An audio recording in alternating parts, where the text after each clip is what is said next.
dengan Tuhan. Banyak agama memaparkan cara-cara untuk berkonsiliasi ataupun berbaik semula dengan Tuhan. Cara apapun, perhatikan baik-baik. Cara apapun yang ditawarkan, yang sedang dilakukan oleh manusia, itu adalah satu pengharapan yang tidak kekal, yang diciptakan oleh manusia. Karena firman Tuhan dalam kitab Amsal bahwa ada jalan yang disangkakan lurus, tetapi ujungnya menuju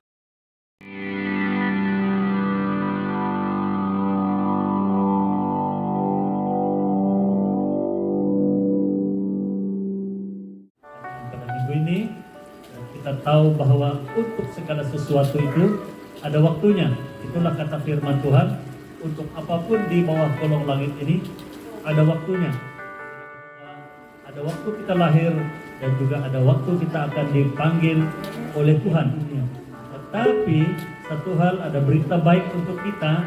Apabila kita sudah percaya kepada Tuhan Yesus, apabila kita sudah menyerahkan kehidupan kita kepada Tuhan Yesus, itu berbicara tentang satu janji kekekalan yang akan terjadi dalam hidup kita. Walaupun kita akan terhenti nafas kita di dunia ini, pada saat ini kita akan berhenti bernafas. Saya percaya nafas kita yang seterusnya, nafas ilahi kita adalah bersama dengan Bapa yang di surga. Amin. Itulah pengharapan kita. Inilah yang menjadi iman kita sebagai orang percaya. Kita bukan hanya umat yang beragama. Kita bukan hanya karena latar belakang kita ini mungkin orang Kristen. Tetapi kita bersama dengan Tuhan, kita beribadah kepada Tuhan karena kita memiliki pengharapan. Untuk itulah pada hari ini saya ingin membawa satu message tentang pengharapan orang-orang percaya. Amin. Jadi orang percaya itu harus berpengharapan. Yaitu yang pertama, ya, pengharapan itu. Pengharapan adalah pengharapan yang hidup. Amin. Pengharapan yang hidup. Seperti kata dalam petikan firman Tuhan di dalam 1 Petrus pasal yang pertama, ayat yang ketiga, dikatakan terpujilah Allah dan Bapa Tuhan kita Yesus Kristus, yang karena rahmat-Nya yang besar telah melahirkan kita kembali, ya, oleh kebangkitan Yesus Kristus dari antara orang mati kepada satu apa? Kepada satu hidup yang penuh pengharapan. Amin.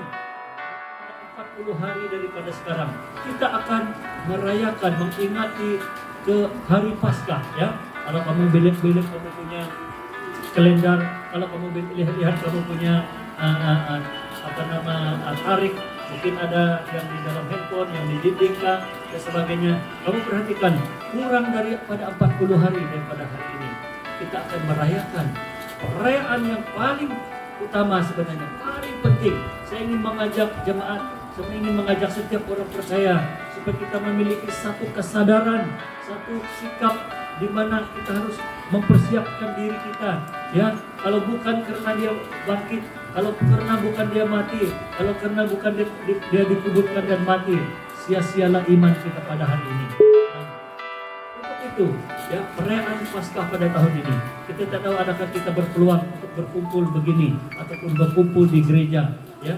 Di mana tahun lepas kita tidak dapat, kita tidak berkesempatan melakukannya. Tetapi dimanapun kita akan berkumpul, dalam keadaan apapun kita berkumpul nanti, mari saya mengajak kita mempersiapkan diri kita. Kalau boleh kamu mengambil waktu berdoa, berpuasa, silakan. Nanti saya percaya ada gereja-gereja yang akan mengatur doa puasa, baik itu 10 hari, 20 hari, 30 hari, bahkan ada yang menganjurkan doa puasa 40 hari. Ya, mari bersama, terlibat bersama. Karena apa? Karena dia adalah pengharapan yang hidup. Ya, kalau bukan karena dia, siapa lagi yang kita percaya? Itu yang pertama. Hal yang kedua adalah pengharapan. Pengharapan itu adalah pengharapan yang menyelamatkan. Amin. Tapi di sini dikatakan kita adalah anak siang, hendaklah sentiasa waras dan waspada, kata dalam satu terjemahan. Jadi iman dan kasih perisai dada kita. Jadikan iman dan kasih perisai dada kita. Serta harapan diselamatkan sebagai ketopong pelindung kepala. Jadi pengharapan ini adalah pengharapan yang menyelamatkan. Di dalam kita beriman, ya pengharapan kita itu bukan hanya pengharapan yang begitu-begitu saja, tetapi satu pengharapan yang menyelamatkan. Pengharapan yang ketiga adalah pengharapan yang pasti. Ibrani 6 ayat 19 mengatakan bahwa pengharapan itu adalah sau yang kuat dan aman bagi jiwa kita yang telah dilabuhkan sampai ke belakang tabir. Ya, itu firman Tuhan di dalam Ibrani pasal yang ke-6 ayat 19. Ya, di dalam terjemahan versi Borneo dikatakan kita mempunyai harapan ini, dikatakan harapan ini dalam terjemahan versi Borneo sebagai sauh kepada jiwa kita. Perhatikan, kepada apa? Kepada jiwa kita, tetap dan teguh, katanya, ya, tetap dan teguh, dan masuk sampai ke balik tirai. Ya, tirai itu apa? Ya, apa yang Yesus sudah lakukan apabila dia katakan bahwa sudah selesai di atas kayu salib.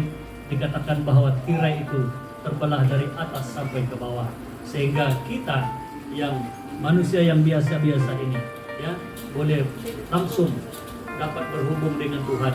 Kalau dahulu kita tidak boleh, kalau kita pakaian begini kita tidak dibenarkan, imam tidak bagi kita masuk.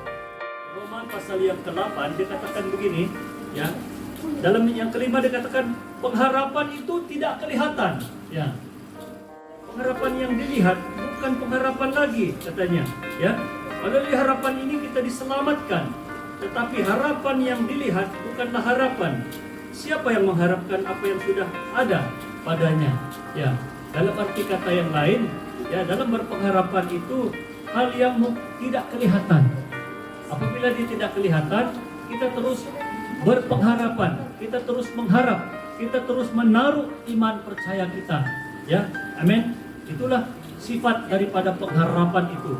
Karena pengharapan itu, ya, pengharapan yang tidak kelihatan. Dalam terjemahan Berita Baik dikatakan karena dengan berharap kita diselamatkan. Amin.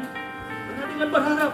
Tetapi jika kita boleh melihat apa yang kita harapkan, maka itu bukan lagi pengharapan, katanya. Nah, jadi maksudnya inilah yang menjadi tolak ukur, ya. Ini yang menjadi pengukur atau diukur nanti dalam kita mengikut Tuhan Yesus, ya. Karena apa?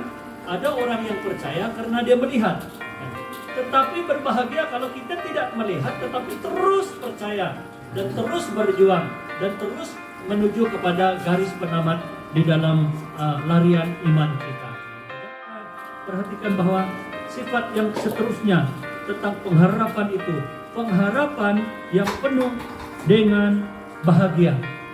Dikatakan dalam Titus pasal yang kedua ayat yang ke-13 dikatakan bahwa dikatakan begini, dengan menantikan, ya.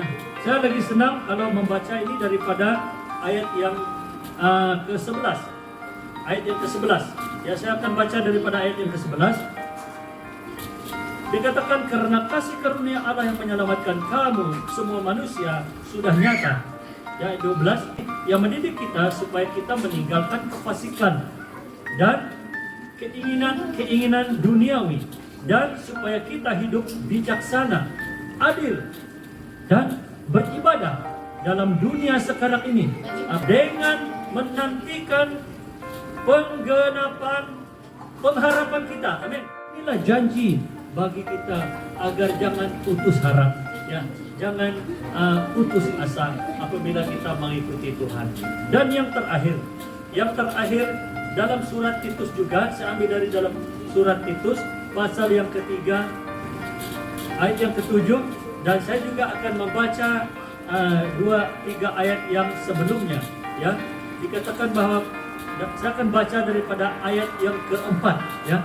Saya akan baca daripada ayat yang keempat, yaitu yang terakhir ini adalah pengharapan yang kekal. Apakah maksudnya kekal? Kekal itu adalah maksudnya dari selamanya sampai selamanya. Kekal itu bermaksudnya dia tidak ada permulaan dan dia tak ada akhirnya. Jadi inilah pengharapan kita. Berbahagialah kalau kita sudah melihat dan mengenal dan mendengar berita ini, bahwa pengharapan kita bukannya pengharapan terhadap satu agama. Pengharapan kita bukannya terhadap suatu kerajaan ataupun pemerintah dunia ini. Tetapi pengharapan kita, salah satu sifat pengharapan itu adalah pengharapan yang kekal. Saya akan baca daripada ayat yang keempat, dikatakan, tetapi ketika nyata kemurahan Allah, juru selamat kita dan kasihnya kepada manusia, pada waktu dia telah menyelamatkan kita, maka bukan karena perbuatan baik yang telah kita lakukan, tetapi karena rahmat-Nya oleh permandian kelahiran kembali dan oleh pembaharuan yang dikerjakan oleh Roh Kudus. Ayat 6, yang sudah dilimpahkannya kepada kita oleh Yesus Kristus, Juru Selamat kita.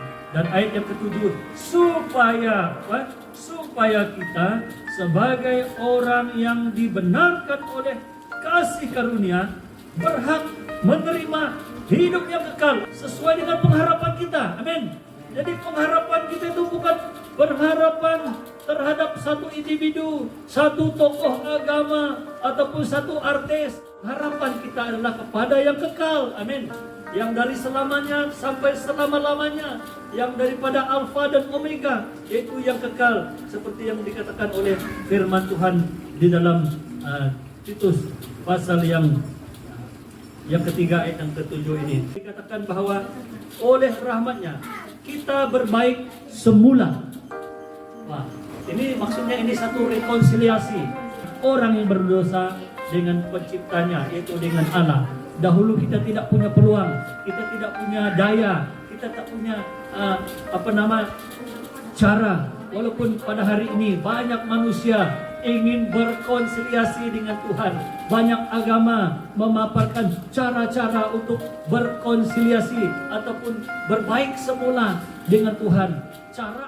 Cara apapun yang ditawarkan, yang sedang dilakukan oleh manusia, itu adalah satu pengharapan yang tidak kekal. Itu adalah pengharapan yang diciptakan oleh manusia.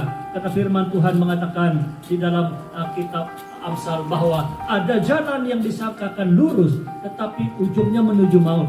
Ya, maksudnya satu pengharapan yang penuh dengan tipu daya. Ya, kita tidak mau itu. Pengharapan yang dilakukan oleh dunia ini, oleh agama, ataupun oleh oknum apapun, oleh badan apapun, itu kelihatannya lurus, kelihatannya benar, tetapi Alkitab jelas mengatakan ujungnya menuju maut. Tetapi pada hari ini, untuk orang percaya, untuk orang Kristen yang sejati, yang sungguh-sungguh, pengharapan kita adalah terletak di dalam pengharapan yang kekal kepada Tuhan, yang seperti ayat-ayat yang kita bicarakan sebelumnya, yaitu Allah Bapa kita, kepada Yesus Kristus yang sudah mati, yang sudah dikuburkan, yang sudah bangkit, dan pada hari ini lebih kurang daripada 40 hari lagi kita akan merayakan hari raya Paskah, mengingatkan bahwa Yesus yang sudah datang, yaitu domba Allah yang sudah menebus dosa kita. Supaya apa? Supaya oleh rahmat-Nya kita berbaik semula dengan Allah, dan kita menerima apa? Menerima hidup sejati, katanya. Hidup sejati dan kekal yang kita harapkan. Amin. Jadi pengharapanmu pada hari ini, pengharapan kita pada hari ini adalah pengharapan yang benar, pengharapan yang di dalam Yesus Tuhan kita, yaitu pengharapan yang kekal. Dia memberi satu harapan yang kekal kepada kita. Di rumah Bapakku banyak tempat tinggal. Jadi terbuka kepada kita, terbuka kepada setiap orang untuk memiliki pengharapan yang kekal di dalam Tuhan. Hati kita pada hari ini bahwa kita sudah memiliki pengharapan yang hidup, pengharapan yang menyelamatkan, pengharapan yang pasti, dan pengharapan yang baik, pengharapan yang tidak kelihatan, pengharapan yang penuh bahagia, dan yang terakhir adalah pengharapan yang kekal di dalam Kristus Yesus, Tuhan dan Juru Selamat kita.